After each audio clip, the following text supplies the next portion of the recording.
ब्रह्मानंदा निर्विकारा पुराण पुरुषा परात्परा जगदूत धारा जगतपते श्रीमद भीमा तत्विहारा कमलो बहुजनका अति उदारा अनादि सिद्धा सत्पथ सारा रुक्मिणी वरा पांडुरंगा पंढरनाथ परमात्म्याला इथं ग्रंथाच्या आरंभाला नमस्कार करताय। कसे आहेत भगवंता तुम्ही ते सांगत असताना तुझे दहालाशी सिद्धी विनायक मंगलारंभी मंगलकारक करणार तू वरदायक सकल विद्या प्रद तुझी पै तूच गणपती बाप्पा आहेस। मंगल करणारा आद्य मंगलही तूच आहेस, वरदान देणारा वरदायक असाही तूच आहेस आणि सगळ्या विद्यांना जन्म देणाराही तू आहेस। अरुणोदय संध्याराग अरक्त रत्नांचे मिळविले रंग की ग्रीष्म ऋतू बालार्क सुरंग तैशे अंग सतेज पै सिंधुर चर्चित मंदरगिरी रम्य दोंदिल त्रिभुवन उदरी हिरंबा तव ध्यानांतरी ऋषी सुरनरी शेविजे। संध्याकाळच्या सूर्योदय होण्याच्या वेळेला जो सूर्याचा रंग दिसत आहे त्या किंवा सूर्य मावळत असताना जो सूर्याचा रंग जो दिसत आहे तशा प्रकारचा देवा तुझा रंग आहे, असं भगवंताचा आनंदाचा कंद आहेस आणि मंगलाची मूर्ती देवा तू आहेस, सच्चिदानंद आहेस, लीला विग्रही आहेस। अशा प्रकारे भगवंताचं वर्णन केलेलं आहे। उगवले दोन निवासरमणी तैशी मकराकार कुंडली श्रवणी नक्षत्र पुंज उगवले गुणी मुक्ता माला तेवी दिसती। ज्याप्रमाणे दोन सूर्य एका वेळेला उदयाला यावे तसे देवा तुमच्या दोन्ही कानातील कुंडल शोभून दिसत आहेत। नक्षत्री वेष्टीला रोहिणी कांत तैसे पदक हृदय विराजित सौदामिनी वेश झळकत शुभ्र वस्त्र गणपतीचे। नक्षत्री वेष्टीला रोहिणी कांत चंद्राच्या बाजूला सगळ्या नक्षत्रांनी जसं शोभून दिसावं तसं भगवंता तुमच्या हृदयामध्ये आणि पदक विराजित आहे। अशा प्रकारे जशी वीज चमकून झळकावी तसं तुमचं वस्त्र आहे। सिद्धी बुद्धी दौडी तिष्ठत की कनकाचल मूर्तिमंत सुरासुर ऋषी समस्त चरणांबुध शिविती आणि सिद्धी ह्या आणि बुद्धी ह्या तुमच्या जवळ नेहमी राहतात। अशा प्रकारचे देवा तुम्ही आहात। सूर नर आणि सगळे ऋषी तुमच्या चरणाची सेवा करतात। दंत दिनकर झळकत देखता अज्ञान तम पळत तो विनायक वरद हस्त उचलून देत ना भिकारा ते वंदू कमलो बहुकुमारी जे वर्षे शब्द संभारी जे ज्ञानगंगा स्वानंद लहरी ब्रह्मानंद गिरीची वंदू कमलोद बहुकुमारी सरस्वती मातेला वंदन करताय। माऊली ज्ञानोबरायांनी आरंभात वर्णन केलंय ना, आता विनोद वाग्विलासिनी जे चातुर्यार्थ कला कामिनी जे शारदा विश्वमोहिनी नवेली मिया जे सदा विलसे कवी विजवागरी जे त्रिभुवन लावण्य सुंदरी साहित्य कल्हार ब्रह्मरी जे सुराश्री वंदिजे। कशी आहे सरस्वती माता? सदा विलसे कवी जिव्हागरी, कवीच्या जीवेवर सदा तिचा काय राहतो? वास राहतो, वास्तव्य राहतं।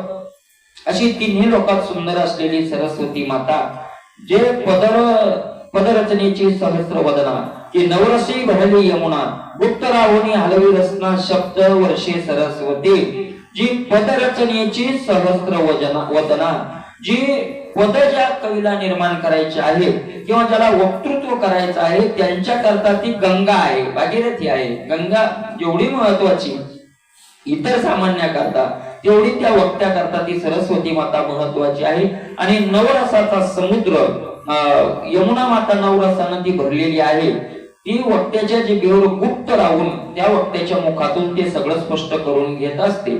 सकल विद्यांचे मूळपेठ जे चातुर्य सौभाग्य वरिष्ठ प्रमेय रत्नाची रत्नखानी सुबट स्वामीन कवी कुलांची विधी विष्णू उमापती हे तुझे उपासक सरस्वती व्यास वाल्मिकी ऋषी पंक्तीत तुझं स्तविती सर्वदा। सगळे देवदेवता व्यासाचे देव सुद्धा तुझं आणि स्तवन करता आहेत।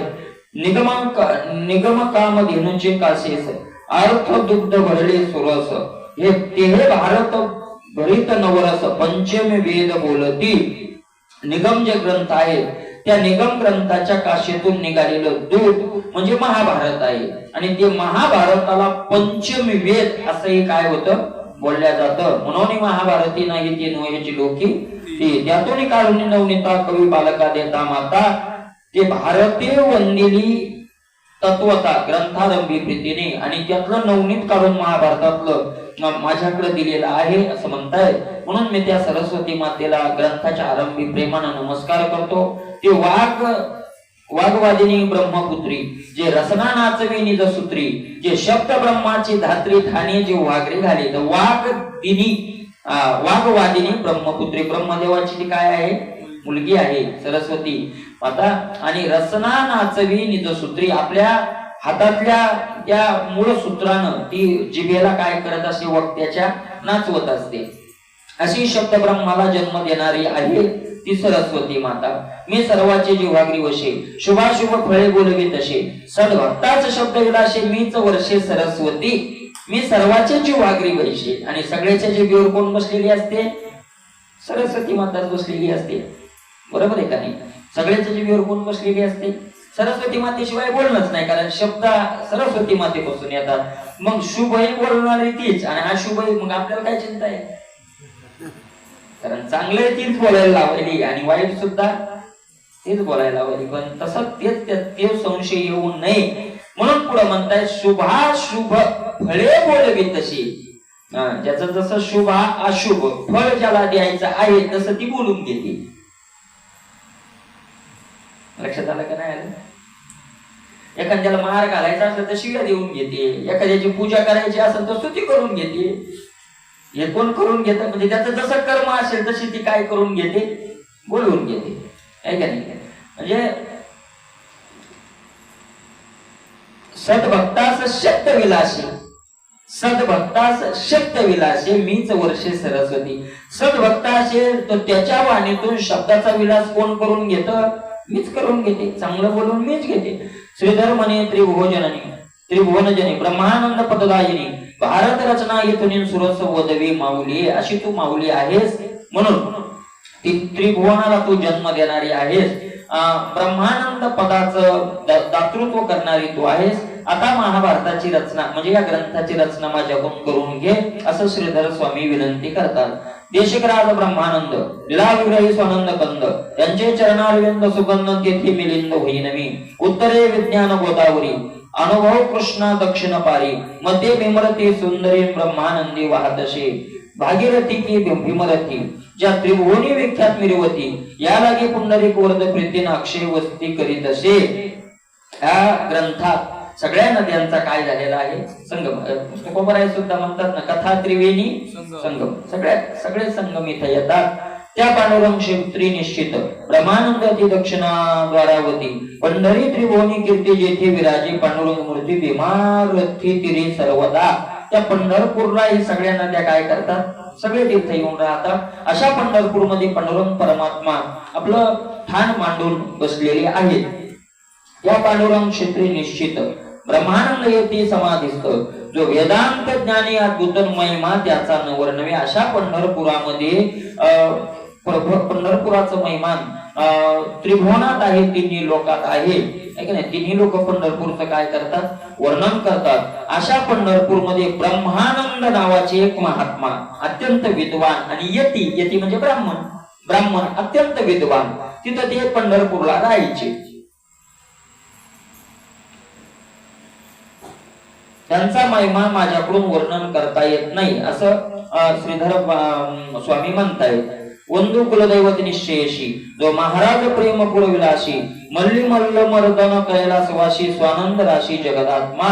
आणि आमच्या कुलदैवताला वंदन करतो. कोण आहे तुमचे कुलदैवत? तर भगवान शंकर आमचे काय आहेत? कुलदैवत आहेत. किंवा कुलदैवताला आम्ही वंदन करतो. वैराग्य तुरंगी बैसला, बोध खांडा हाती धरिला, अर्धांगी विलसे ज्ञान काळा माळसा देवी चित शक्ती. तळीदंबर परम तेजाळ, की उगवले मार्तंड मंडळ, मलिमल्लादी कुटील खळ दळा सहित मर्दिली, शात कुंभ प्रभे समान, उधळे भाव हरिश्चंद्र पुचूर्ण, ग्रंथार भीमली मर्दन प्रेम भावे वंदिला. अशा सगळ्या देवतांना वंदन. जे करवीर पुरविलाशिनी, आदि माया त्रिजगणे, तिचा अनुग्रह गोधरणे हृदय काशी उगवला. जे लावण्य मृताची सरिता, मनोरथ पूर्वी कल्पलता, शक्रनंदन विधी सविता, जिये करीती आराधना. भेद कोल्हा सुरसहारके निज ज्ञानामृतदायिके श्रीधर धान्य कौतुके वसंगा घ्या पुढ्या. मी तुमचं लेकरू आहे. श्रीधर स्वामी म्हणतायत मला तुमच्या मांडीवर घ्या आणि काय करा, बाजूने या प्रेम पान्हा बोलवी पांडव प्रताप रचना. की आदिमाया विष्णू ललना ब्रह्मानंदी वंदिली. आदिमायेला जी आदिमाया आहे भगवान विष्णूची जी आवडती आहे अशा मायेला काय करतात, आदिमायेलाही नमस्कार करतात. मला प्रेमाचा पान्हा पाजून माझ्याकडून पांडव प्रतापाची रचना करून घ्या. वंदितो दक्षिण केदार रत्नाचल विलासी प्रतापशूर करीत दैत्याचा सहार दक्षिण दिशे पातला. अशा केदारेश्वरालाही नमस्कार करतात. जो भक्ता सौम्य शीतळ दैत्यात दक्षिण केदार भाषे प्रलय काळ ऋषी सुरनर सकळ पद कमल वंदिते सदा अन्न सत्र कथा भारती नव रसान्य स्वाद देती श्रवण भोजना संत भक्ती परम प्रीती बैसली. आणि असं अन्न सत्र या ग्रंथाच्या निमित्तानं आता म्हणजे चालू झालेला आहे आणि सगळे श्रोते प्रेमानं त्या पंक्तीवर जेवण करण्याकरता काय झालेले आहेत, बसलेले आहेत. मूळ भारत कर्तव्य दव्यास लेखक झाला जेथे गणेश तेथे मी ग्रंथ केला हा स्वस व्यर्थ कासय घ्यायचे. आता हा पांडव प्रताप ग्रंथ मी केलाय असं श्रीधर स्वामी म्हणत नाही, कारण मूळ महाभारतातला हा एक भाग मी बाहेर काढलाय आणि मूळ महाभारत ग्रंथ कोण केलाय, व्यासाने केलाय. ज्याचे लेखक कोण आहेत, गणपती बाप्पा आहेत. हा गणपती बाप्पांनी तो काय केला, लिहिलेला आहे. व्यासांनी सांगितला, तो ते याला सांगितला कुठं, हिमालयात. हिमालयात सांगितलं ना, कोणत्या नदीच्या तीरावर, संगम. कोणत्या नदीच्या तीरावर सांगितलं, अलकनंदा. तिथं ती अलकनंदा हिमालयातून निघाली आहे का नाही, आणि तिथं महाभारत सांगायला सुरुवात केली. गणपती बाप्पा लिहायला बसली आहे का नाही. पण त्या एवढा त्या अलकनंदेचा आवाज होता आहे का नाही, आवाज, त्या आवाजानं काही मन एकाग्र गणपती बाप्पाचं होईना, शब्द स्पष्ट ऐकू येईन. गणपती बाप्पाने प्रार्थना केली अलकनंदीला की तू आवाज काय कर, कमी कर. अलकनंदा काही आवाज कमी करायला तयार नाही. गणपती बाप्पाने शाप देऊन टाकला, तू इथं गुप्त होशील म्हणजे दिसणारच नाही. तेवढ्या जागेपुरती ती नदी दिसत नाही आहे का नाही. तिथून पुढं पुढं काय होते, मग माग पुढं दिसते, पण तेवढ्या जागेपुरती कुठून येते, कुठून बाहेर निघेपर्यंत काय होत नाही, दिसत नाही. अशा अलकनंदेच्या तीरावर नाही का नाही, तिथे एक गाव झालंय आता, माना नावाचं काय तिथं गाव आहे, भारताचं शेवटचं गाव आहे का नाही, चीनच्या बांड्रीवर हिमालयात. तिथं त्या ठिकाणी गणपती व्यास महर्षींनी आणि हे कथा सांगितली, महाभारत सांगितलं आणि गणपती बाप्पाने ते काय केलं, लिहून टाकलं आणि त्याच्यातलं मी बाहेर काढलंय. मला श्रीधर स्वामी म्हणतात मी काय केलंय इथं आहे का नाही, मी काही केलेलं नाही. पुढीले भांडार धन्याचा हा माल मितव हा माल भार काही, बरोबर आहे का नाही. व्यास वाल्मिक कवी श्रेष्ठ, कवी गुरु गौतम वशिष्ठ, पूर्वीचे कवी संत वरिष्ठ महिमा भूततायाचा. आता व्यास आहेत, वाल्मिक आहेत, श्रेष्ठ कवी आहेत, गौतम आहेत, वशिष्ठ आहेत, पूर्वीचे थोर थोर जे श्रेष्ठ कवी आहेत, काय त्यांचा महिमा अद्भुत आहे. कलियुगी झाले जे संत वर्तमानीचे आता समजतं, पुढे होणार जे निश्चित दंडवत समजतात. मागे झालेले कवी वर्तमान आणि पुढे होणारे सगळ्यांना श्रीधर स्वामी काय करतात, नमस्कार. श्रोते बोलती कुशल सांडोनी आता सर्व पाल्ला बोले भारत रसाळा आधी परवापासून. आता श्रोत्यांनी सांगितलं आता नमन करणं हे करणं काय झालं, बस झालं. आता काय करा तुम्ही म्हणले, आता मूळ जो ग्रंथ सांगायचा आहे त्याला सुरुवात करा, आधी परवापासून सांगा. आधीच भारत ग्रंथ चोरतो तू बोलशी सविस्तर तरी ग्रंथ होईल जैसा समुद्र श्रोते चतुर विटती. सांगू द्या मोकळे मनाने, काय हरकत आहे, मोकळे मनाने सांगू द्या. त्यांनी सांगितलं आधीच भारत ग्रंथ चोर, आधीच महाभारत ग्रंथ काय मोठा आहे आणि त्याच्यात पुन्हा तू विस्तारानं सांगायला लागला, हो मग काय होईल, पाला होईल, म्हणजे ग्रंथ वाढेल आहे का नाही. मग वाढू द्या म्हणले, काय हरकत आहे. श्रोते चतुर विटती, पण मग ऐकणाराला काय येईल, नीट येईल ना. कौर काही द्यायचं असतं का, कौर काय आपलं थोडक्यात संपून टाकायचं आहे का नाही, हा ते संपला पाहिजे बोलशील बरं, मग थोडक्यात सांगायला. आता असं श्रोत्यांना वीट येतोय म्हणून थोडक्यात सांगशील, तर थोडक्यात सांगितलं तरी अडचण आहे. काय बोलश्री ध्वनी तर काही अर्थ तरी अवलंब अबलास नकळे यात अर्थ तरी थोडक्यात रसात उदन कथा समजता होईल. आणि गुह्य बोलून गेला तर सामान्य लोकांना कळायचं नाही, आहे का नाही? म्हणून लढाई नको, आहे का नाही? लय मोठं लांब नाही नको आणि कळणार नाही असं नको, म्हणजे सगळ्यांना समजेल असं थोडक्या शब्दात सांगून जा. ब्रह्मानंद पुत्र श्रीधर सकल कवी संताचा किंकर साष्टांग घालून नमस्कार म्हणे सादर पर्यास. आता श्रीधर स्वामी सगळ्यांना नमस्कार, मी किंकर आहे, दास आहे का नाही? ब्रह्मानंदाचा मी मुलगा आहे असं सांगून ऐका म्हणले. आता उग्र श्रवा लोम हर्षणी शौनकादिक अपार मुनी सुतास पुसते नेमिशारणे भारत निरोपी आम्हा ते. आता ही कथा आरंभाला कुठून कोणाला सांगितली? उग्रश्रवा आणि लोम हर्षे हे ऋषी शौनकादिकांना विचार, अपार मुनी, शौनकादिक मरात 88,000 मुनी ऋषी काय राहायचे ते बरोबर राहायचे. मग त्या अशा कथा भागवताची कथा त्यांनीच पुढे आणली, आहे का नाही? हा, असे ते मुनी सोबत राहायचे, ते शौनकादिक मुनी. त्या लोम हर्ष उग्रश्रवा ते शौनक या सगळ्या ऋषींनी सुताला नेमिषारण्याच्या भूमीत प्रश्न केला म्हणजे आम्हाला कथा सांगा, महाभारताची काय सांगा, कथा सांगा. जो वैकुंठ नारायण तोच अवतरला कृष्ण गोपायन, त्याने शब्द ब्रह्ममधून भारत सार काढले. जो कृष्ण म्हणत असं वर्णन केलं, वैकुंठ नारायण, जो वैकुंठीचा नारायण आहे, विष्णू आहे, तोच भगवान कृष्ण म्हणून काय झालेला आहे, अवताराला आलेला आहे. आणि त्यानं काय केलेलं आहे, त्या भगवंतानं काय केलं, शब्द ब्रह्ममधून भारत सार काढले. त्या महाभारताचं मंथन केलं नाही, शब्द ब्रह्म म्हणजे वेदाचं मंथन केलं आणि वेदाचं मंथन करून महाभारताचं व्यासांनी काय काढलं, सार काढलं. तेच व्यासही देवाचाच काय आहे, अवतार आहे. 60 लक्ष महाभारत देवलोकी अर्धी दले यथार्थ 15 लक्ष गोड बहुत पितृलोकी ठेविले. 60 लक्ष महाभारत, एकूण महाभारत किती आहे, 60 लाख श्लोकाचं. 60 लाख देवलोकी अर्धे दिले यथार्थ, अर्धे कुठ नेले, देवलोकात. म्हणजे 60 लाखातून अर्धे गेले, खाली किती राहिले, 30 लाख. 15 लक्ष गोड बहुत पितृलोकी ठेविले. 15 म्हणजे किती, 15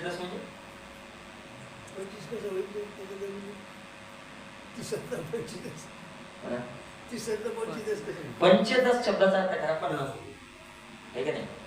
15 म्हणजे 10 आणि 5 म्हणजे 5. 5 वेळेला 10 आले की ते काय झाले, बरोबर आहे का नाही? पण इथं 15 अर्थ असेल, नाही का? तेव्हा ते सूत्र जुळलं ना, नाही तर 30 राहिले, 30 ली 50 कसे लाख कसे राहतील मग, आहे का नाही? म्हणजे 15 लक्ष गोड बहुत ते कुठे ठेवले, पितृलोकात. आपल्याला किती राहिले ते पहा. 14.25 लक्ष सुरस गंधर्व लोकी ठेवी वेद व्यास. 14.25 लक्ष कुठे ठेवले, गंधर्व लोकात. 1.25 लक्ष मनुष्यासन मृत्यू लोकी ठेवले. 1.25 लक्ष महाभारत काय झाला आपल्याला ठेवलं, बाकी नाही. 1.25 लक्ष भारत केलेले, आरती 1.25 लक्ष भारत केलेले, हो ना. 1.25 लक्ष महाभारत केले निर्माण झाले, आरती द्या. 60 लक्ष केलं मुळात, पण आपल्या वाटेल किती राहिले, 1.25 लाख. मनुष्याची अन्नगत, मग 1.25 लाखच का ठेवले? सगळेच ठेवले असते तर आमचा जास्त फायदा झाला असता ना. सगळेच ठेवले असते तर चांगला फायदा झाला असता आपला, म्हणजे खरं फायदा झाला असता. 1.25 लक्ष किती वाचली तुम्ही? आपण 1.25 लक्ष श्लोक तर वाचले नाही, मी माझं सांगतो. 1.25 लक्ष श्लोक तर वाचले नाही, पण 1.25 लक्ष श्लोकाचा ग्रंथच महाभारताचा बघितला नाही. कारण तो आता कोण्याच दुकानात मिळत नाही. त्याच्याकरता एका महात्म्यानं सांगितलं की 1.25 लक्ष महाभारत जर आपल्याला आज छापून आणायचं असेल तर अगोदर ऑर्डर द्यावी लागते, त्याचे पैसे जमा करावे लागतात. मग काही काळाने आपल्याला ते काय होतं, म्हणजे त्याची छपाई झाल्यावर ते मिळतं. ते काय विकायला मांडलं नाही, कारण हरिपाठ कोणी घेईन तर एवढा ग्रंथ कोण घेते, आहे का नाही? म्हणून मनुष्याचे अन्नगत प्राण का नाही एवढे ठेवले? कारण मनुष्याचे अन्नगत प्राण अल्पायुषी बहुत विघ्न कृपाळू सत्यवती नंदनतेने सुरस काढले. अन्नगत प्राण, प्राण कशावर आहे? अन्नावर जगणारा प्राण आहे. कलियुगात अन्नमय प्राण आहे, अन्नावर, आहे का नाही? सारखे 8 दिवस महाभारत घेऊन बसायला, कोणता ग्रंथ घेऊन बसायला जमतंय का? काऊन जमत नाही? सकाळी खाल्लं की दुपारा भूक लागायली, दुपारा खाल्लं की तिसरा भाता लागायली, तिसरा चहा लागायला मधात. म्हणजे खायला याच्यातच चाललाय ना आपला टाईम. अन्नगत प्राण, अल्पायुष्य. आणि आयुष्य काय आहे पुन्हा थोडं. बरं नुसतं अल्पायुष्य असू द्या, पण त्याच्यात एक बहुत विघ्न. माझी पीडा रोग क्षय, काय भजनाशी उरले ते पाय का. पुन्हा ते विघ्न. म्हणून व्यास कृपाळू आहे, त्यांनी त्यातलं सार बाहेर काढलं, माणसा करता ठेवलं. ते जन्मजाय करता प्रश्न व्यास शिष्य वैशंपायन, त्याने सांगता संपूर्ण मग प्रगटले जगतीवर. आणि मग जन्मेजयानं तो प्रश्न केला आणि वैशंपायनानं मात्र ते 1.25 श्लोक सांगितले. असं ते तिथं सगळ्या ऋषींना सांगतायत. हरिवंशा समवेत अवघे 1.25 भारत, गुरुदस्वा हे कथा अद्भुतन स्वर्गी सांगे निर्जरा. हरिवंशाच्या बरोबरीनं हे 1.25 महाभारत सूर्यवंशी राजा गुरुदश्वा याने ही कथा स्वर्गात सुद्धा काय केलेली आहे, सांगितलेली आहे. अशित ऋषी विख्यात, तो पितृलोकी ही कथा वर्णित. अशित नावाचे ऋषी पितृलोकात ही कथा काय करतात, सांगतात. यक्ष राक्षर विद्याधर समजताना शुकमुखे श्रवण करीते. आणि यक्ष राक्षस विद्याधर हे सगळे शुकाचार्याच्या मुखातून ते ऐकतात.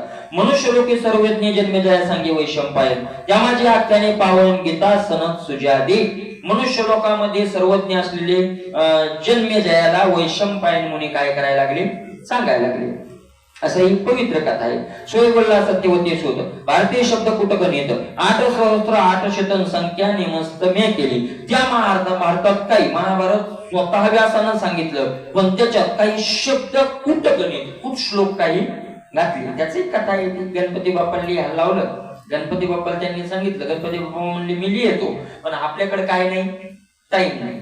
उगत तुम्ही एक श्लोक लिहायचा आणि दुपारून एक सांगतो, उद्या एक सांगतो ना, असं नाही.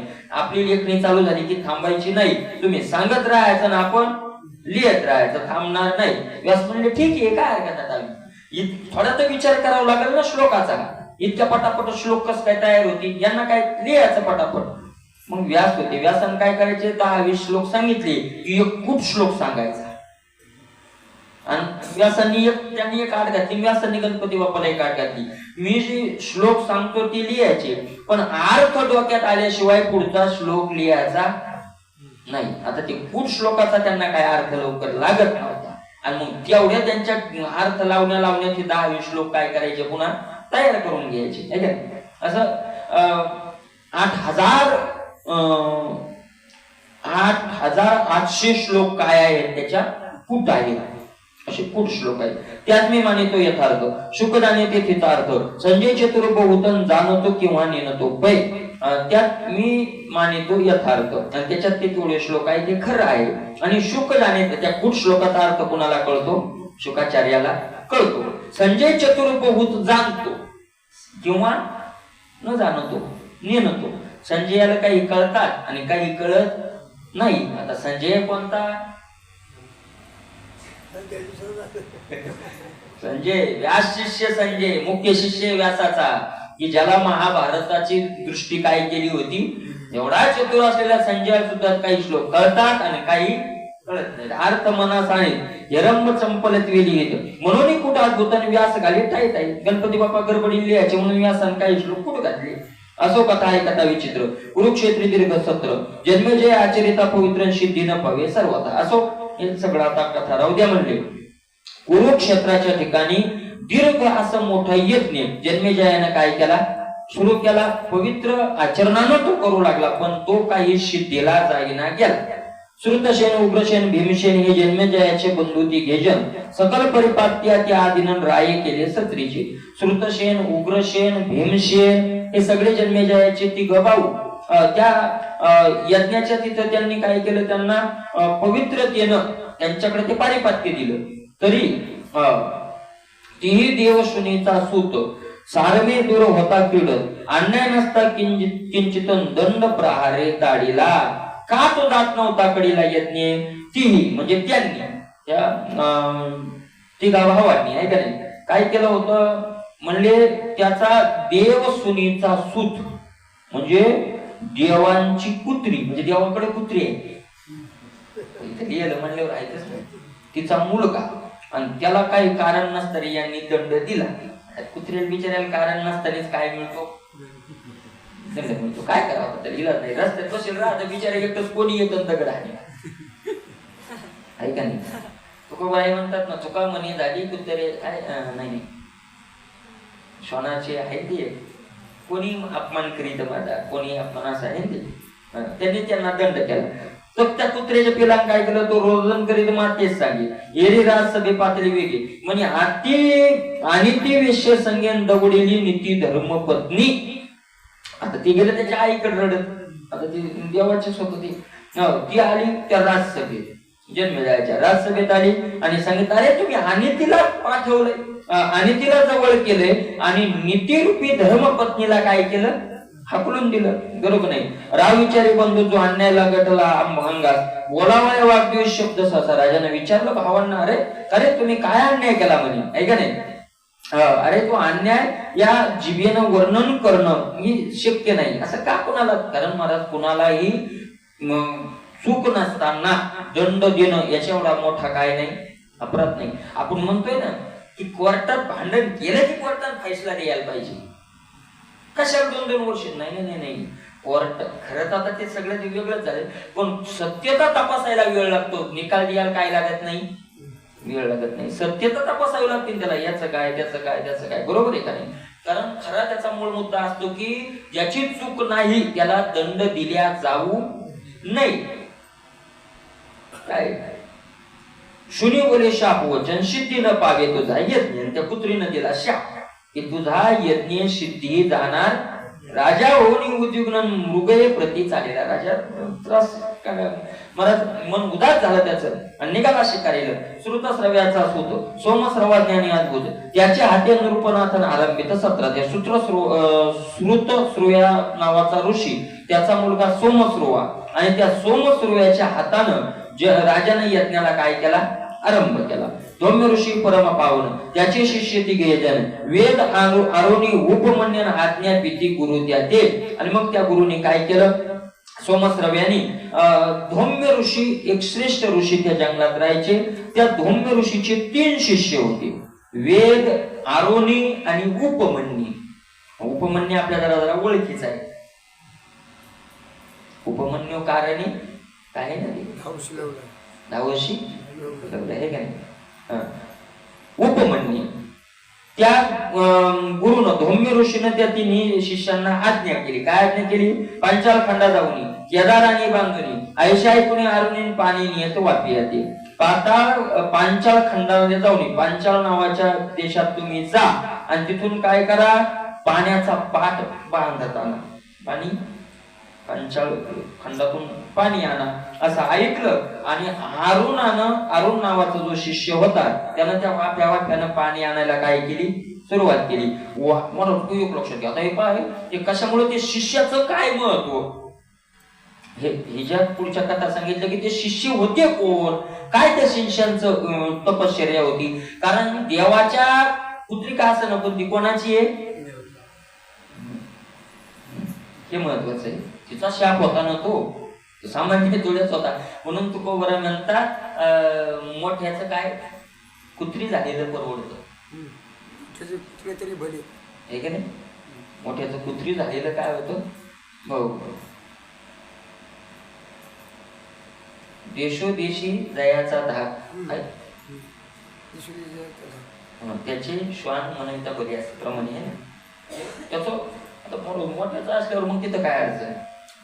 कोण होते ते शिष्य एवढाले, काय त्या गुरुनं सांगितलं की पांचाळ खंडात जा, पांचाळ भागात जा आणि आपल्याला पाणी आणा. मग त्यानं वाफ्यानं पाणी आणायला काय केली, सुरुवात केली. कोण, त्या अरुण नावाचा जो शिष्य होता त्या आणायला सुरुवात केली. वाटेत फुटता केदार न मिळे मूर्तिका पाषाण आणू मात्र आडवे घालून आपले शरीर बहुत दिवस निजला. फुटलं पाणी, चढ असं काय फुटलं तिथं दगडही नाही, आडवं पाणी आणि काहीच नाही. तिथून फपला त्या मधात, त्या दांडाच्या, म्हणजे आडवा नाही, दांडा आडवीला नाही. झोपी आली का लक्षात आली. तुम्ही म्हणता ज्ञानेश्वरी कळत नाही म्हणून झोप येते, म्हणून पांडव परत आपला कथा येत तिथे जास्त झोप येते का नाही, गोड लागते कथा म्हणून डोळे लागते नाही. पाणी फुटलं ना, त्या फुटलेल्या जागेत तो आरून काय झाला, झोपला. किती दिवस, बहुत दिवस निजला, खूप दिवस तिथं तो पडून राहिला. काय झाले शिष्य वत्सासी मनोनी धौम्य पाव आला त्याशी सद्गदित होऊन मानसीन हृदय धरीला सप्रेम. अरे आपल्या शिष्याला काय झाले, बरेच दिवस झाले गेला, वापस आला नाही, म्हणून धौम्य ऋषी गेले पाहायला आणि त्यांनी पाहिला तो आडवा पडलेला, हृदय भरून आलं आणि महाराज प्रेम कंठात त्यांच्या दाटून आलं. कडकडून त्याला छातीशी धरून मिठी मारली. म्हणे तू धन्य गुरुदास, ऐश्वर्य सर्व पावे निर्दोष, प्रज्ञा आणि ज्ञान विशेष हो वाढते तुझे काय. आशीर्वाद देऊन टाकला गुरुनं, प्रसन्न झाले. सांगितलं धन्य आहेस तू, धन्य आहेस, काय तुझं गुरुचं दास्य आहे, तुला सर्व ऐश्वर्य प्राप्त होईल आणि ऐश्वर्य पावे निर्दोष. दोषयुक्त ऐश्वर्य प्राप्त नाही होणार. कोणी म्हणणार नाही आमचा लुबाडून मोठा झाला, असं दोषयुक्त नाही होणार. निर्दोष ऐश्वर्य प्राप्त होईल. निर्दोष शब्दाचा अर्थ ऐश्वर्यातला दुसरा एक दोष आहे, ऐश्वर्य नाश पावतं. तुका म्हणे ज्याची संपदा एवढी सांगा ते कवडी गेले नाही, कोटी घरे जे नाही ते संपदेचं वर्णन नाही का नाही. म्हणून निर्दोष म्हणजे त्या संपत्तीचा नाश होणार नाही, दोष रहित अशी ती संपत्ती. 15 दोष सांगितले ना अर्थाच्या माग काय 15 दोष आहे, त्या कोणता दोष नाही राहणार त्यात. आणि प्रज्ञा आणि ज्ञान नुसती संपत्ती नाही, बुद्धी, आणि त्या बुद्धीत पुन्हा ज्ञान वाढत राहील, सतत वाढत राहील. आता एका शिष्याचं तपश्चर्या कळाली अरुणाची, त्यानं हे केलं. आता दुसरा शिष्य उपमन्यू, दुसरा शिष्याचा काय अधिकार आहे, तो करिता झाला गोरक्षण, धर्मारण्यात नेऊन गोशुश्रूषा बहुत करी. दुसरा शिष्य उपमन्यू, त्याच्याकडे गुरुनं काम दिलं गायी चारायचं, करिता झाला गोरक्षण, गायी सांभाळायचं काम दिलं. धर्मारण्यात नेऊन तो मग अरण्यात काय करायचा, त्या गायीला न्यायचा आणि गायीची सेवा करायचा. चांगल्या प्रकारे गायीची काय करायचा, सेवा करू लागला. झाले दिवस बहुत धौम्य उपमन्या पुसत, बालका शरीर रक्षणार्थ काय उपाय करीत होशी.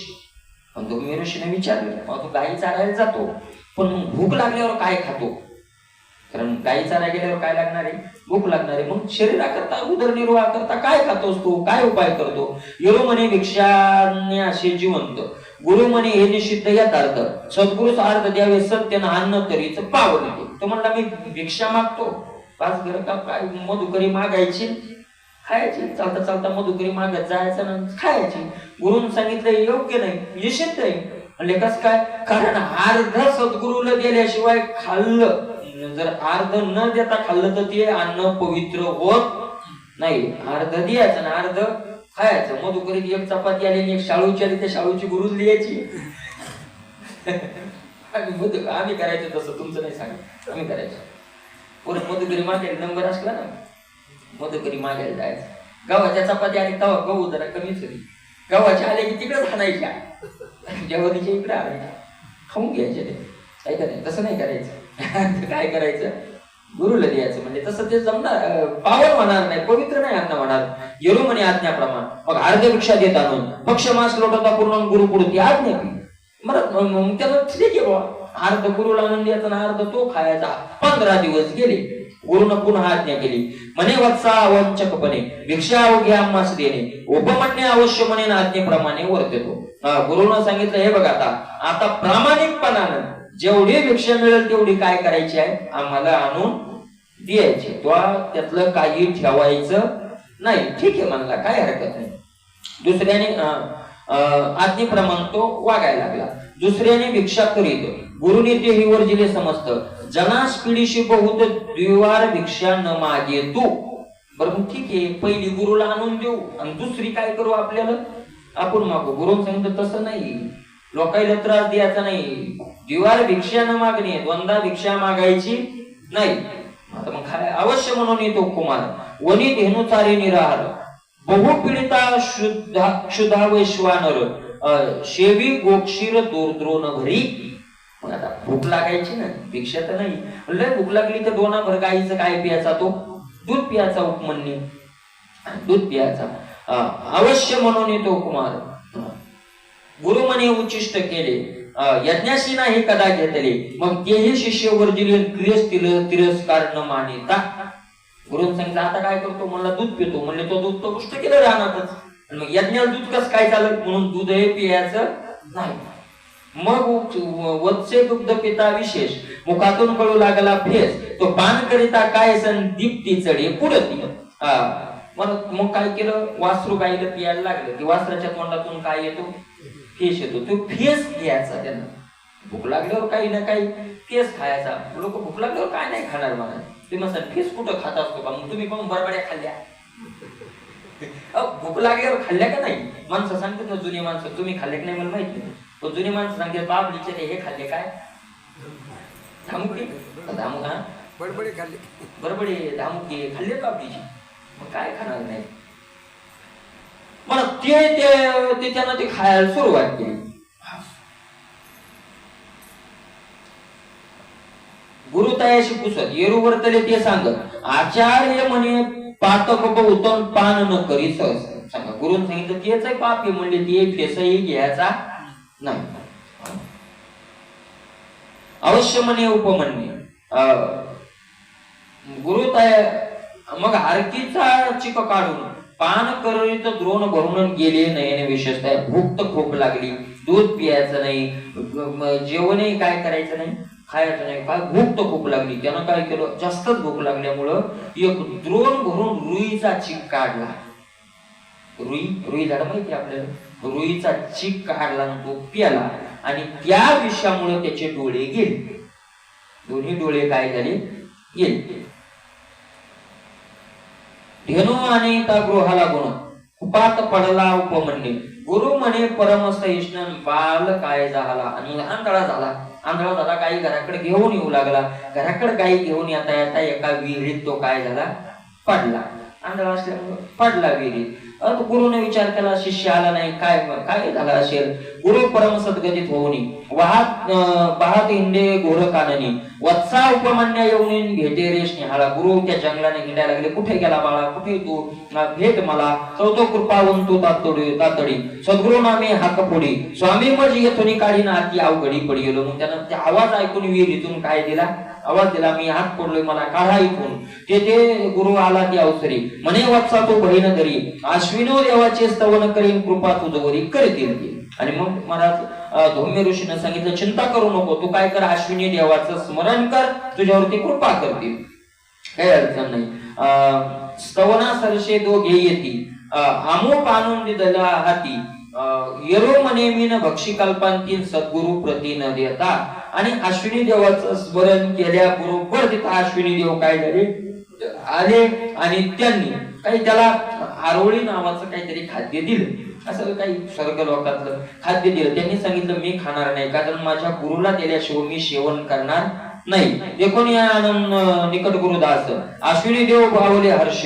दिव्य दृष्टी देऊन त्यासन कृपा बाहेर काढली. अश्विनी देवाला आनंद झाला, गुरुवरची निष्ठा लक्षात आली आणि अश्विनी देवाने त्याला दिव्य दृष्टी दिली. पहिले तरी नुसते डोळे होते, आता काय दिली, दिव्य दृष्टी दिली. दिव्य दृष्टी म्हणजे तिन्ही लोकातलं या जागेवरून कळणं, याला दिव्य दृष्टी दिली आणि त्याला त्या विहिरीतून बाहेर काढलं. प्रसन्न होणे ती क्षणी, वर देते आनंदनी, वेदशास्त्र संपन्न होणे अनुभव ज्ञानी निपुण. आणि प्रसन्न झाले अश्विनी देव, वर दिला, तू वेदशास्त्र संपन्न होऊन अनुभव ज्ञानी. आणि अनुभव ज्ञानी, शब्दज्ञानी नाही, अनुभव ज्ञानामध्ये तू निपुण होशील. वृद्धी सिद्धी तुझे घरी, वळंगती अवरात्री, तुझे दर्शने या धरित्रीने उद्धरतील जीव. काय आशीर्वाद दिला, रिद्धी सिद्धी तुझ्या घरी सतत सेवा करत राहतील रात्रंदिवस. तुझ्या दर्शनानं जीव काय होतील, उद्धारून जातील. शेवटी स्वयंचे होईल मरण, पावशी हरिपद निर्वाण. ऐशे बोलून तो घेण्यान अंतरण. शेवट तुला मरण कसं येईल, स्वइच्छेनं मरण येईल. म्हणजे मरायची ज्यावेळी इच्छा केली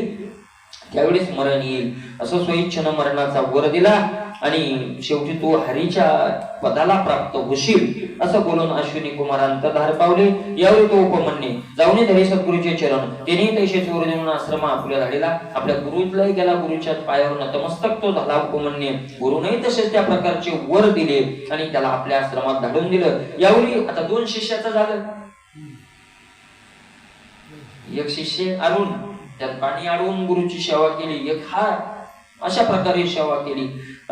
यावेळी तृतीय शिष्य वेद सत्य, त्याने गुरु सेवा केली बहुत. जाणून गुरुचे मनोरथन पूर्वी अर्थ सर्व. आता वेद नावाचा तिसरा काय येतो, शिष्य आहे, त्यानं खूप गुरुची सेवा केली. गुरुची जी इच्छा असेल ती त्यानं पूर्ण केली. गुरुस प्रियतेची आचरत न सांगता मनीचे दानत केली लोकी न मिरवित जिजवी शरीर शेविष. त्याचा गुण होता गुरुच प्रियतेची, गुरुला जे आवडतं तसंच तो वागायचा. गुरु न सांगता गुरुच्या मनातलं जाणून तो कार्य करायचा आणि केलेलं लोकात मिरवायचा नाही. आम्ही असं केलं आम्ही नाही सांगायचा आणि गुरुच्या सेवेत आपलं शरीर झिजवायचा. आली आहे मरण न सांडी मर्यादा दान अर्पिले तनुमन धरण वरकडते ते काय असेल. आली या मरण न सांडी मर्यादा, मृत्यू आला तरी गुरुची मर्यादा सोडायची नाही. जाणं असं नाही म्हणायचं. अर्पिले तनुमन धन आणि तन मन धन त्यांनी कोणाला अर्पण केलं, वरकड येथे काय असेल. आणि इथं दुसऱ्याची काय कथा आहे, आपल्यासारख्याची काय कथा आहे. आग्रापासून मूलपर्यंत भिक्षुदंड गोड बहुत तैसा भजनी उल्हास तन दिवशी दिवस आगला. त्याच्या कसा होता तो महाराज. ऊसाचा पहा तुम्ही, ऊस गुडाल गोड शेंडियाल गोड मधातच तेवढा कडू येईल है ना. सगळा गोड आहे का नाही. आग्रापासून मूलपर्यंत भिक्षुदंड गोड बहुत. शेंड्यापासून तर बुडापर्यंत ऊस काय गोड आहे. जसा ऊस गोड इथून तिथून तसा त्याच्या 24 तास भजनातला उल्हास जसा त्यातली गोडी तसा याचा उल्हास कमी व्हायचा नाही. दिवसादिवस तो वाढत जायचा. गुरुनीश्वर भिन्न ऐशे कल्पिता गेली या प्राण गुरुसेवा परमानुष्ठान मंत्र पूर्ण गुरुनाम. गुरुहुन ईश्वर भिन्न ऐशे कल्पिना. आपला देवच कोण आहे, गुरु आहे असं तो मानायचा. भिन्नता नाही. आणि जर भिन्नता माझ्या मनात आली तर प्राण गेला बरा त्या दिवशी. गुरु सेवा हेच माझं सगळं अनुष्ठान आहे. मंत्र पूर्ण गुरुनाम आणि माझा मंत्रही कोण आहे, गुरुचं नाव घेणं हाच माझा काय आहे, मंत्र आहे असा तो वेद म्हणायचा. सर्वज्ञानी अगरवता सेवा दे कोणी धौम्य ऋषी परम संतोषला मानशी आलोंबनियात अशीन मस्तकी. आता ते सेवा पाहिली, धौम्य ऋषीला आनंद झाला, डोक्यावर हात ठेवला, आलिंगन केलं. सर्वज्ञानी अगरवता रूपवती आणि पतिव्रता सभाग्य आणि उदारता हे तो दुर्लभ त्रिभुवनी. काय काय गोष्टी जगात दुर्लभ येते बघा. मिळणं काय कठीण. सर्वज्ञ आणि अगरवता सगळं येतंय आणि गर्व नाही, कठीण दुर्लभ. मिळणं काय कठीण आहे. कारण थोडस काही आलं की माणसाला काय येतो, नेहमी सांगतो ना, नुसता हरिपाठ पाठ झाला तरी माणसाला काय येतो, आमच्या 2 हरिपाठ पाठ आला गर्व, असा गर्व येतो.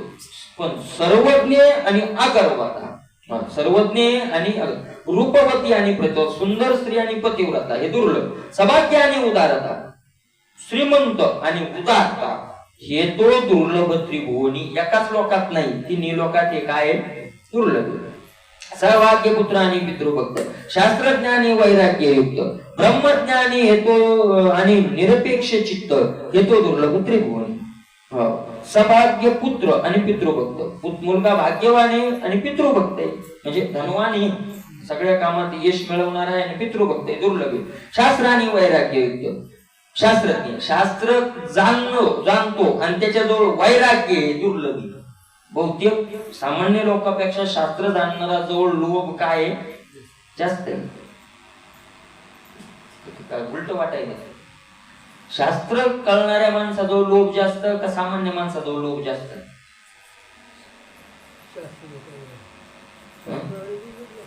कीर्तन ऐकायला जाणारे पैसे मागतील का कीर्तन करणारे मागतील? लोभ कोणाजवळ जास्त आहे? बरोबर आहे. शास्त्रज्ञ इथं सांगितलंय शास्त्रज्ञ आणि वैराग्यवान, दुर्लभ.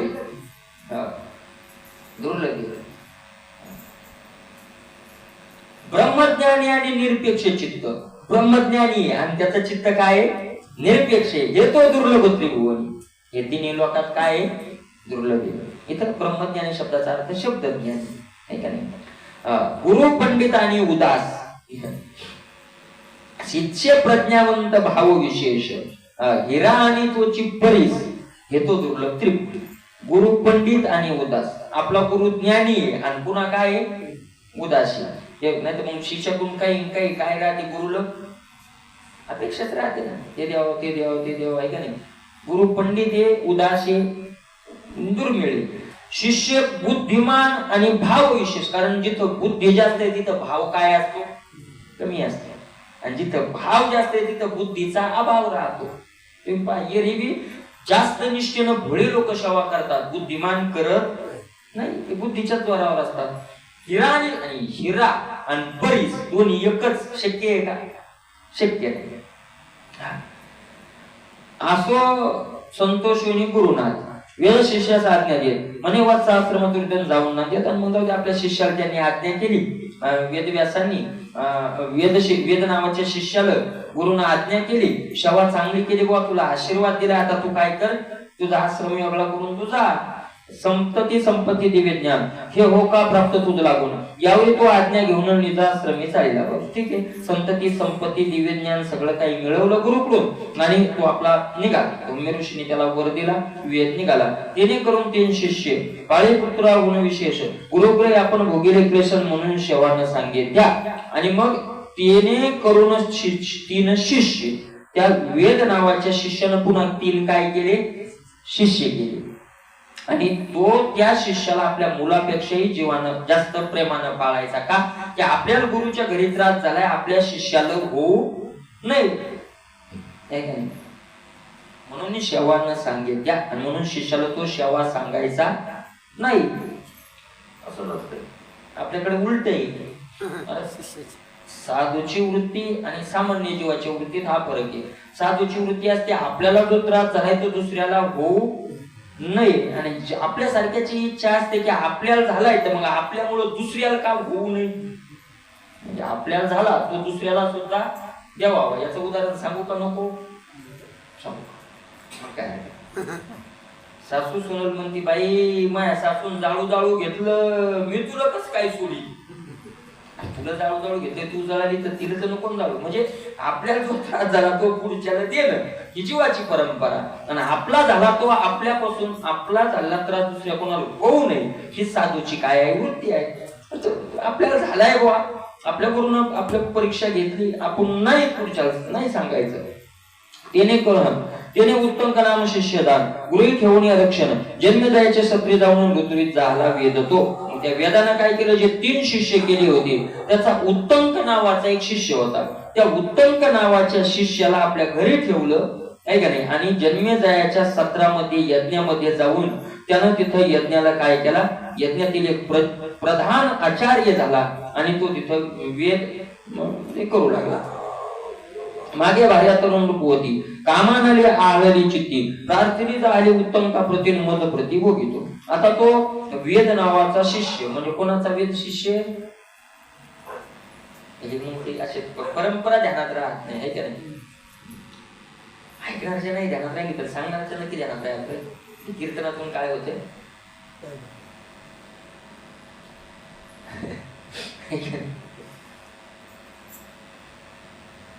उत्तंक नावाचा जो शिष्य आहे त्याचा वेदाचा, तो त्यानं आपल्या घरी त्याला ठेवलं, निघून गेला. तर त्या वेदाची पत्नी सुंदर होती, रूपवती होती, तरुण होती, ती कामानं आहळल्या गेली, आणि तिने आपल्या शिष्याकडे, म्हणजे आपल्या पतीच्या शिष्याकडे, आपल्या शिष्याकडे ते काम भोग इच्छा पूर्ण करण्याची मागणी केली. मी गुरुतुल्य गुरुग्रहिणी वचन एवढे माझे मानी, जरी ऐकता निष्कर्णी बोटो घालून बुद्धी. तिने सांगितलं माझी एवढी इच्छा तू पूर्ण कर.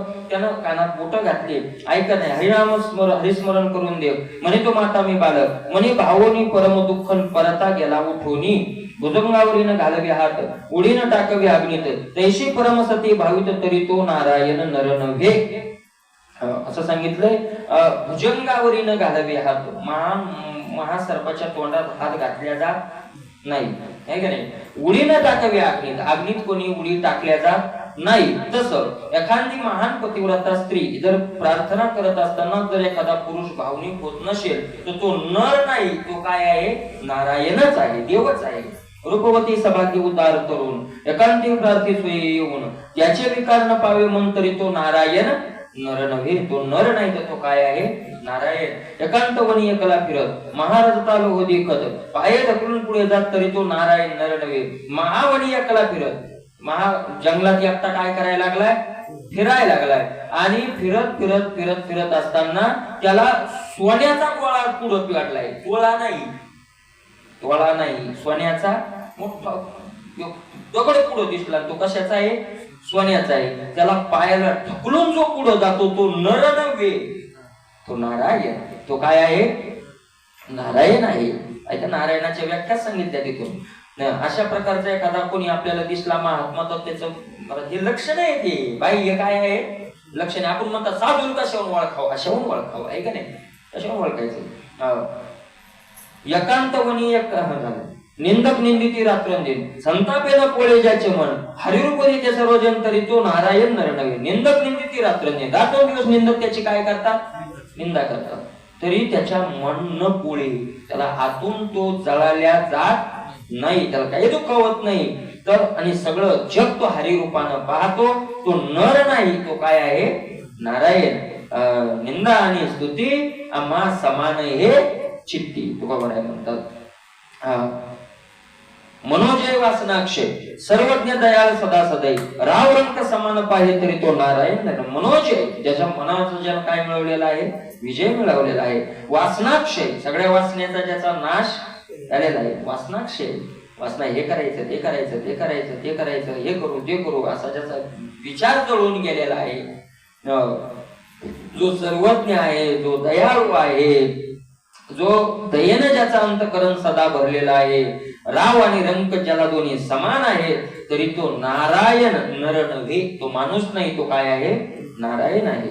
असं वेद आश्रमाला परतून ज्ञानदृष्ट्या कळले वर्तमान, म्हणे हा ईश्वर केवळ पूर्ण इंद्रिय जित निश्चय.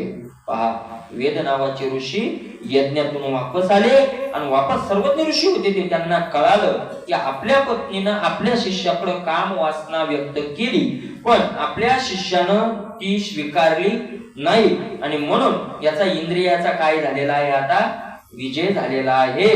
गुरुकृपा आणि शास्त्रदृष्टी, ब्रह्मवेत्ता सत्कर्म राहती, तरी सकळ तीर्थी भेटी याती येती त्याची या जाणीची.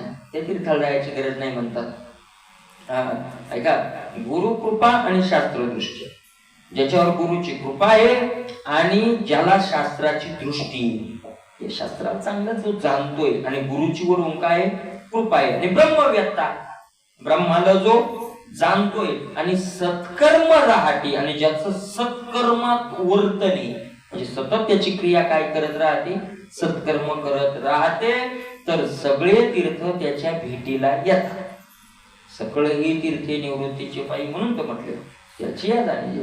वेदे उत्तंक धरिला हृदय, म्हणे सर्व सुख पावशी गृही, आता स्वस्थला प्रति जाई तो काय बोलतो. मग उत्तंकानं वेदानं आपल्या उत्तंक नावाच्या शिष्याला छातीशी धरलं. सगळे सुख तुला प्राप्त होतील, जा तू तुझ्या आता घराला, काही अडचण नाही. म्हणे काही गुरुदक्षिणा मध मागावी सर्वज्ञ, स्त्रियस पुषेतो ऋषिराना माग काही इच्छित. सांगितलं मी जातोय आता, पण मला काही गुरुदक्षिणा मागा. त्यानं आपल्या पत्नीला विचारलं की याला काय गुरुदक्षिणा मागायची? मला काय नाही, पण काही तुला मागायचं तर माग. त्या स्त्रीनं काय मागितलं बघा. म्हणजे ती स्त्री जिनं त्याच्याकडे काम वासना काय केली होती? व्यक्त केली होती. ती स्त्री आहे. म्हणे युप भूपालाची गृहिणी, दिव्य कुंडले तिचे करणी, ती आनंदे चौथे दिनी मांगल्य करणी ल्यावया. तिनं सांगितलं मला, बघा काय आता ती ऋषीची पत्नीच होती. युप भूपालाची गृहिणी, युप नावाचा जो राजा आहे त्याची जी पत्नी आहे, तिच्या कानात दिव्य कुंडल येतं, आणि ती 4 दिवसात मला आणून दे. ही काय मागितली? गुरु दक्षिणा. ती कुंडले रवी समत होती, इच्छिले वेळे अमृत स्रवती, येरू चालेला त्वरित गती, तो मार्गी वृषभ देखीला. कुंडल आणण्याकरता तो निघाला. ती कुंडल कशी आहेत? सूर्याप्रमाणे तेजस्वी आहेत. इच्छिले वेळी अमृत स्रवती, ज्यावेळी इच्छा केली त्यावेळेस अमृत देतात, ती अमृताचा वर्षाव करतात. आणि ती कुंडल आणण्याकरता तो काय झाला? निघाला. तो शिष्य त्यावर त्याला वाटत एक बैल भेटला. चालता ते कुंडल आणायला चालला होता, एक बैल भेटला. त्यावर एक पुरुष देखील, त्याने गोमय दिले ते वेळा, म्हणे हे शेवी बाळाने येरे तत्काळ बक्षिले. तो पुरुष होता त्या बैलावर बसलेला, त्या बैलावर बसलेल्या पुरुषानं त्याला गायीचं शेण दिलं आणि सांगितले लवकर खाऊन घे. त्यानं ते काय केलं, सेवन केलं. मूत्र लाविले वदनी दयाशी वंदन करुणी गुरुपासका कृत्रिम करणे कोणाशीही चाले ना. आणि मग त्यानं त्या गोमूत्र त्या अंगाला लावलं, गायीचं शेणही खाल्लं आणि म्हणत गुरु उपासकावर कुटिलता चालत नाही, म्हणजे जादूटोणा चालत नाही असं इथे लिहितात. चालत नाही, कोणाचीही चाले ना, कोणाचंच ते कुटिलता तिथं चालत नाही. पुढे चालेला वेगे करून लंगिले परम घोर विपिन पावनी युवराज सदनंत कोठे काही दिशना. निघाला तो पुढे आपले ते कुंडला आणण्याकरता अनेक जंगलातून, तो घोर जंगलातून पुढे गेला. तिथं युप राजाच्या तो सदनातही आला, पण त्याला कुठंच कुंडल दिसले नाही. बाहेर आला परतून निकेतने दिशे गृहिणी पूर्ण म्हणे उच्चिष्ट असेल वदन मुख प्रक्षालक करी वेगे. पुढे चालेला वेग, तिथं काही दिसना त्या शयनगृहामध्ये म्हणून पुढे निघाला. पुढे निघाल्यानंतर निकेतनीन दिशे गृहिणी पूर्ण, तिथं त्या स्थानामध्ये कोणी गृहिणी त्याला दिसलेली नाही.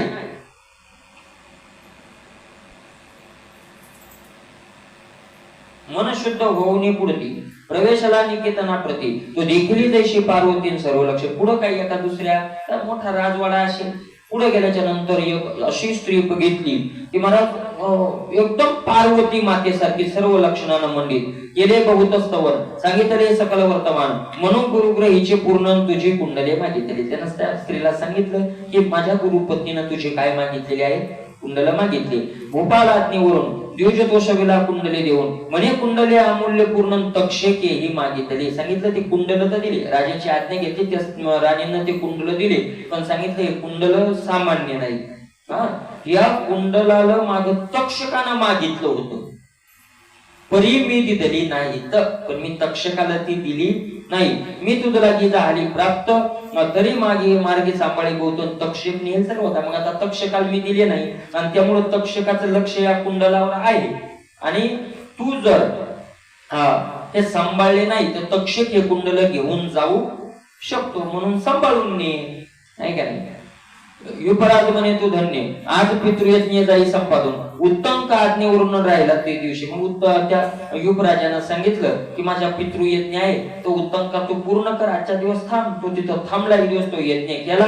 मुक्त केश होऊनी वाढिले हो दिव्यानं परीक्षण भरी लागला पूर्ण परुषितपण सहज आले.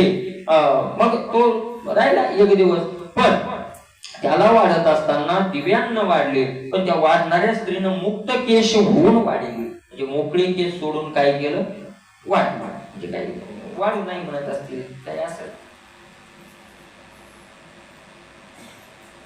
महाराज मोकळे केस सोडून वाढलं की त्या अन्नाला तात्काळ शिळेपणा येतो असं इथं सांगितलं.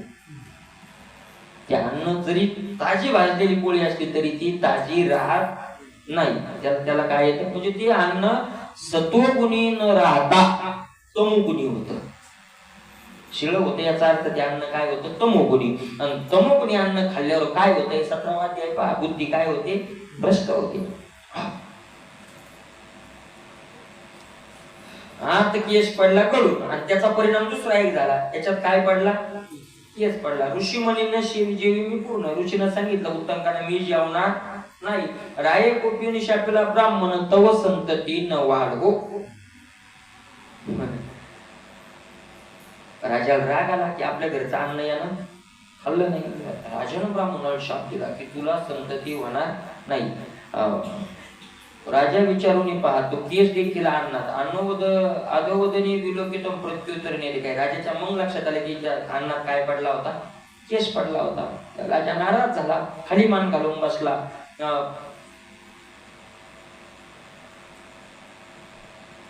मग संतोष होईला ब्राह्मण तत्काल केले शापमोचन. येरो म्हणे भक्ती गुरु भक्ताशी पूर्ण शाप बंधन बाधिना. आणि मग राजाच्या लक्षात आलं, राजाने सांगितलं गुरु भक्ताला शापही लागत नाही. म्हणजे जसं कुटीलपणा चालत नाही तसा शापही लागत नाही. कोणी जर म्हणलं मी शाप देतो खुशाल दे, पण गुरु भक्त असला तर तरी बघा आपण नाही म्हणायचं, आपल्याला काय अधिकार आहे, आपण जोडून जाऊ. मग अभय मागून घेतले. मग राजानं सांगितलं मला अभय द्या. पुढती करून शुद्ध पाक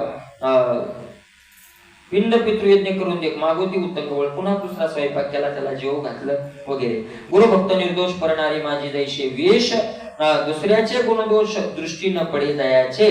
गुरुभक्त निर्दोष, गुरुभक्त काय असतो? कोणताच दोष त्याला लागत नाही, निर्दोष राहतो. परणारी मानी जैसे विष, आणि परणारीला जो कशाप्रमाणे मानतो? विषाप्रमाणे. दुसऱ्याचे गुण दोष जो त्याच्या दृष्टीला पडत नाही असं तो नाही. आज्ञा घेऊन उत्तम करूशी, जाता जाहला पवन वेगेशी, चिंता वाटे मानशीन मागे पुढे पाहत. ते कुंडल घेऊन उत्तम निघाला, पण 4 दिवसात न्यायचे. आणि पुन्हा तक्षकाचं काय? भीती आहे, तक्षक न्यायाची भीती आहे, म्हणून तो माग पुढं पाहत निघाला वायुयोगानं. कुंडले नेली तक्षके, येरोपाट तो तक्षक पाठी धावत, उत्तम का झाला तृषाक्रांत, वाटेचे तरी ठेवतन दिवे कोण. तर तक्षक मागच होता, आणि मग त्याला तहान लागली. एका विहिरीच्या काठावर ते कुंडलन ठेवले, पाणी प्यायला गेला, तर तेवढ्या तो कुंड उदक प्राशिता उत्तम के, कुंडले नेली तक्षके, येरोपाठी धावे तव केन तव तो भूमीत प्रवेशला. ते पाणी पिओस तर त्या तक्षकानं कुंडलन आणली. तो माग पळा गेला उत्तम का सरपाळ सोपं आहे, ते घुसला जमिनी. आता माणसाला घुसता येते का? घुसता येत नळ्यात घुसला तो. काष्टदंडे तो खणी, वरून लुलो की विभूतनाथ, होनी कृपावंतन उरज पेरित तत्काल तो दंड होता.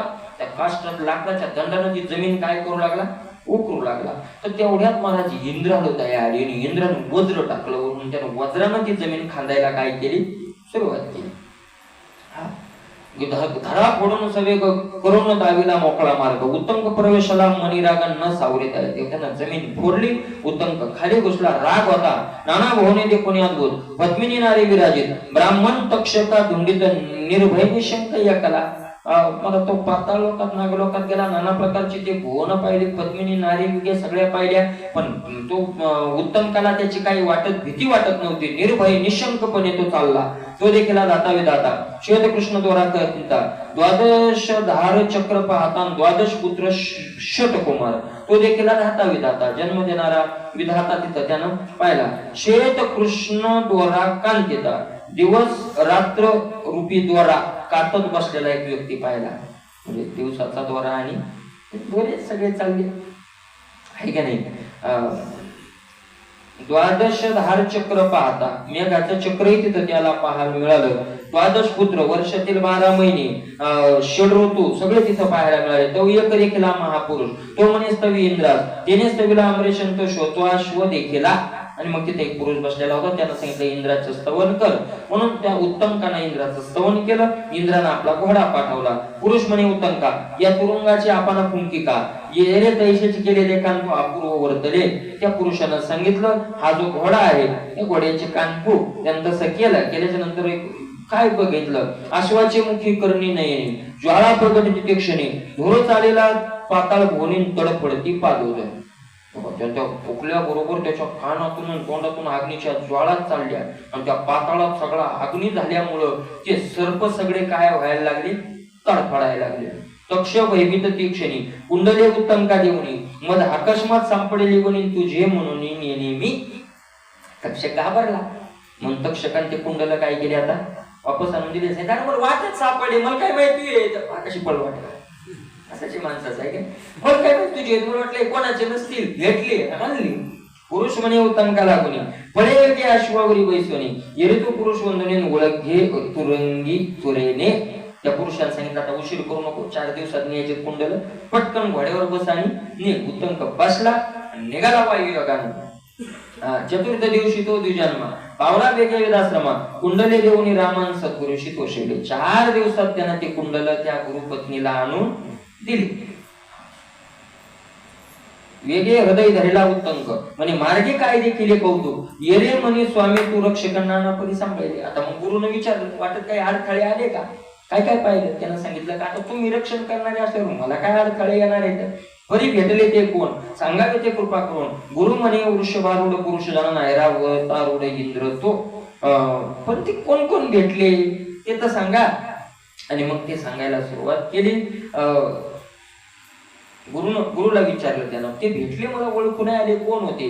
गुरुनं सांगायला सुरुवात केली, अरे तो पहिल्यावर बसलेला पुरुष तुला जो भेटला तो उत्तम पुरुष होता, आहे का नाही? आणि ऐरावतारूढ इंद्र तो ऐरावतावर बसलेला तो कोण होता? इंद्र होता. गोमय भक्षिले विषय तोचिदान सुधारस. आणि तुला जे शेण खायला दिलं होतं आहे का नाही, ते सामान्य नव्हतं, ते अमृत होतं. म्हणून शेण की काही सामान्य नसते. कधी कधी काय करसाठी नाही असंच होते बघा. आपल्याला याच्या नाथ महाराजांच्या चरित्रात नाही का, दत्तात्रेय आणि जनार्दन स्वामी नाथ महाराजांवर कृपा केली आणि मग जनार्दन स्वामी मध्ये चाल फिरून येऊ गेले. तर तिकडून एक आला मलंग साधू आणि म्हणे जेवायचं. ते कुटके काटके एका खापरात हे केले आणि कुत्रीचं काय काढलं, दूध काढलं, कालवलं. जनार्दन स्वामी म्हणले खा. जनार्दन स्वामी आनंदाने खाऊ लागले. आनंदाने खात होते तर नाथ महाराज म्हणले म्हाताऱ्याला काय करू, आपले गुरु येतात, आता बोलता येत नाही, पण दूध कशाचं खाणं चाललंय, कुत्रीचं. पण ती कुत्री नव्हती, ती काय होती, गुरु बिघडे. हो आपण विश्वनाथ बाबाला एक गोष्ट यात सांगायची आहे की नाही, गुरुच बिघडे म्हणले. अरे ते म्हणते एक घास खायला दिला, खाय म्हणजे आता गुरुची आज्ञा म्हणून कसं कट करून खाऊ नको, खाल्ल्यावर मग ब्रह्मानंद मिळाला आणि मग खरं काय ते दिसायला लागलाय का. मग त्यांनी सांगितलं तो अमृत होत आणि म्हणून तर सर्पाने तुला स्पर्श नाही केला, नाही तर इतक्या सर्पाने नाग लोक तुला जिथं येऊ दिला असतं का. तक्षक होता तो.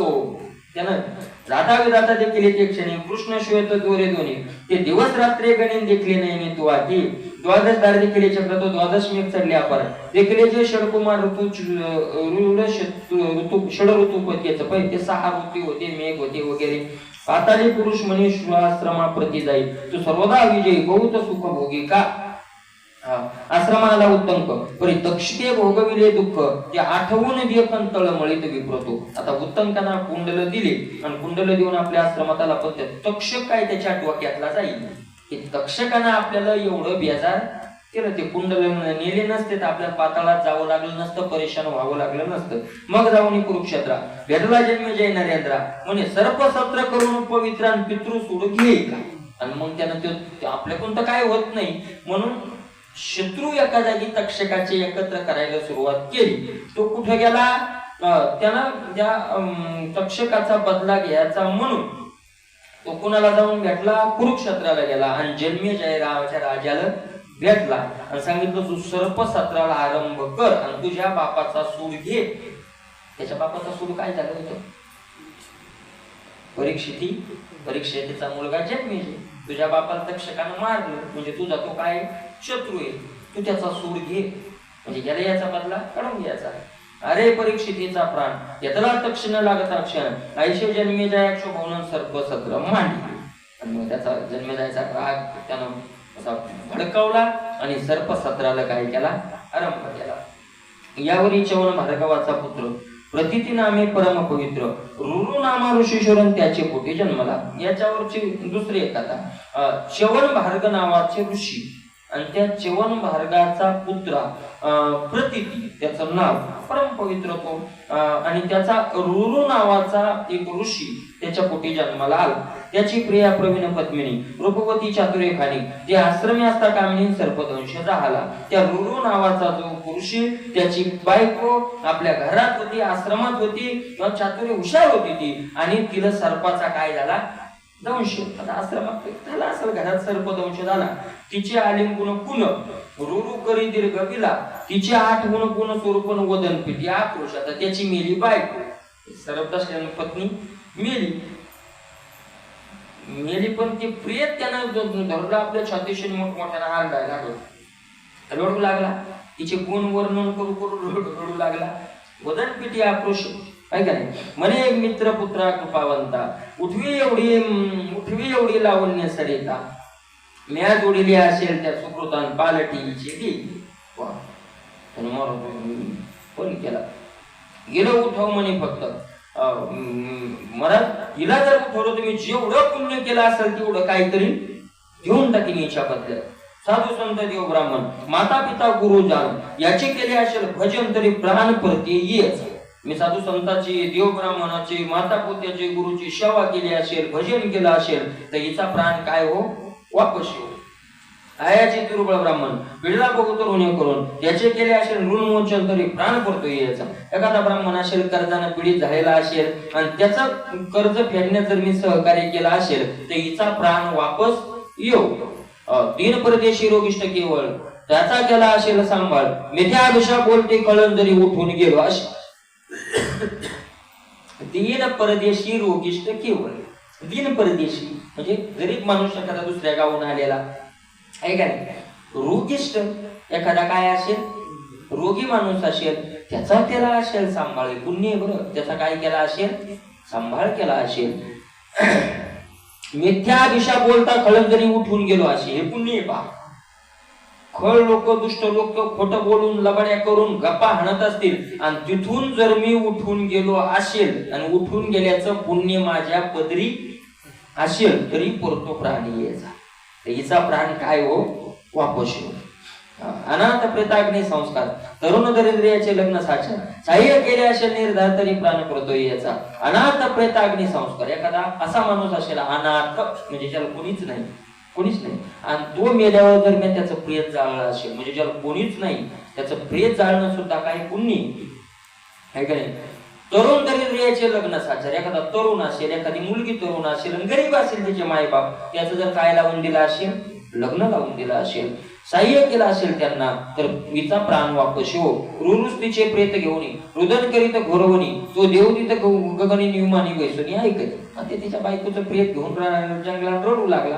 देवाचे दूत गगनात विमानात बसून आकाशात ऐकू लागले. ती विमान गती खुंटवून पाहते जाणारे एक अक्षर करुणा शब्द ऐकून हृदय त्याचे कळवळले. अरे त्या देवदूताला दया आली हृदयात कळकळ आली. त्यांच्या परोपकार परम पुण्य सत्ता सामर्थ्य वेचून मित्र आपुला मित्र नंदन प्राण प्रार्थना प्राण आणला. त्या देवदूतांनी काय केलं अरे परोपकार सारखं श्रेष्ठ काय नाही पुण्य नाही असा त्यांनी विचार केला. आपल्या सत्ता सामर्थ्यानं त्यांनी काय केलं सूर्यपुत्र यम त्या यमाला प्रार्थना केली आणि तिचा प्राण काय केला वापस आला. सावध राहिली पद्मिनी रोलूचा हर्षणमाय गगनी देवदूताचे चरण धरुणी स्तवन करी क्षण क्षणा. मला त्याला आनंद झाला. बायको काय झाली जिती झाली जिवंत झाली. त्याने देवदूताचे पाय धरले स्तवन करू लागला. बहुत ग्रंथ कसा श्रवण सारासार विचार पूर्ण अर्धश्लोकी व्यास संगे संपूर्ण निगमा कुमगुई. लय मोठं कशाला ऐकतं म्हणजे लय ग्रंथ काय करायचे नाही ऐकायचे सार ऐकायचं आहे का नाही. लेख पान लावायची काही गरज नाही का नाही. अर्ध्या श्लोकात गुपित गुही अर्थ ऐकला तरी बस झाला आहे का नाही. कोणता हे श्लोक महत्वाचा तो श्लोक देत आहे. परोपकार पुण्याय पापाय परपीडन. दुसऱ्याला उपकार करणं हेच खरं पुण्य आणि दुसऱ्याला त्रास देणं हेच खरी काय तुकोबराय सुद्धा याला मान्य करतात. पुण्य ते परोपकार पाप ते परपीडा आणि नाही जोडा तुझा यश असं.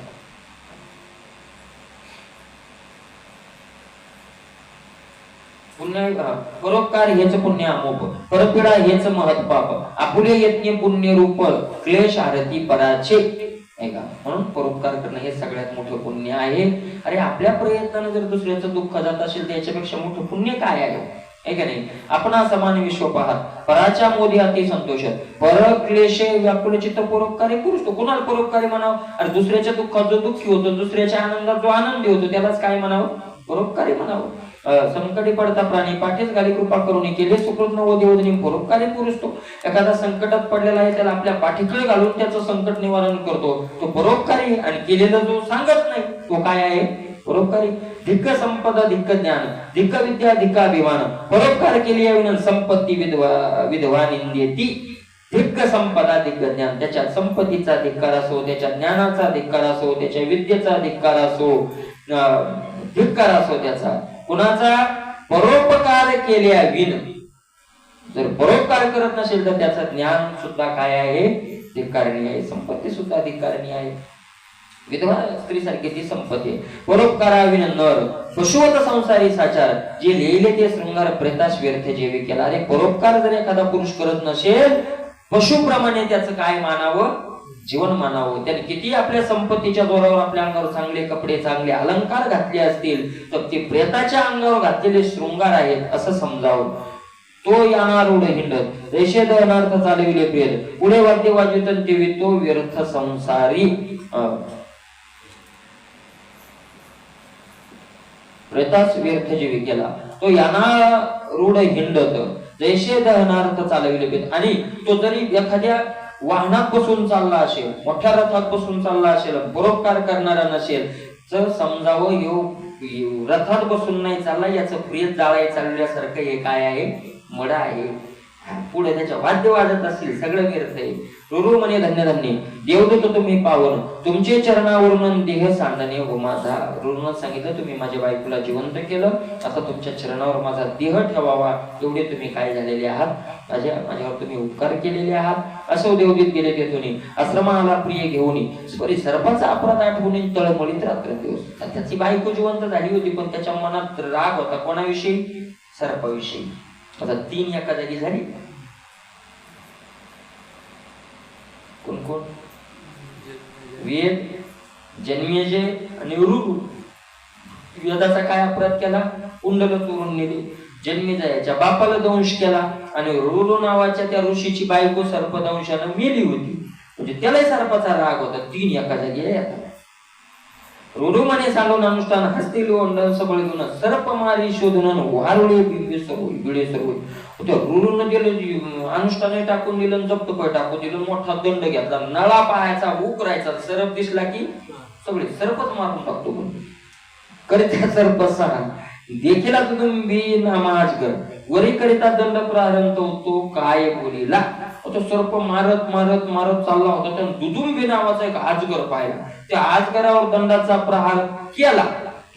तो अजगराने बोलायला सुरुवात केली. अजगर म्हणू लागला, मी पूर्वी होतो विप्र खगनामा मुनीश्वर, म्या करोनी वस्त्रांचा विखार साधू संता घेडसावी. त्यात सांगितलं, अरे मी पूर्वी ब्राह्मण होतो, खग नावाचा ऋषी होतो मोठा, पण मी काही ब्राह्मणासून कुटाने केली. काय केलं, वस्त्राचा विखार करून कपड्याचा सरप करायचा. आणि कोणी तपश्चर्याला बसलं की ते भेवडायचं. काय काय आणते ना ते जत्रातला सरप, कोणी बसलं की एक सरप आला फेकला की ते जात की याला काय येते, मजा येते ना, आनंद वाटतो ना. काय काय मग कपड्याचा फेकायचा, काय लाख याचा करायचा, दोरीत आहे.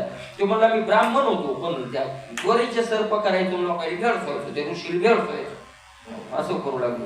कोपिष्ठ तपस्वी साधुराव, बलिष्ठ प्रतिष्ठित महानुभाव, याशी विनोद करिता आपण कदा काळी चुके ना. अरे काय काय काय एवढे लोकांची चेष्टा करायची नाही, चुकत नाही. म्हणजे कोणाची, कोपिष्ठ रागीट माणसाची चेष्टा करायची नाही.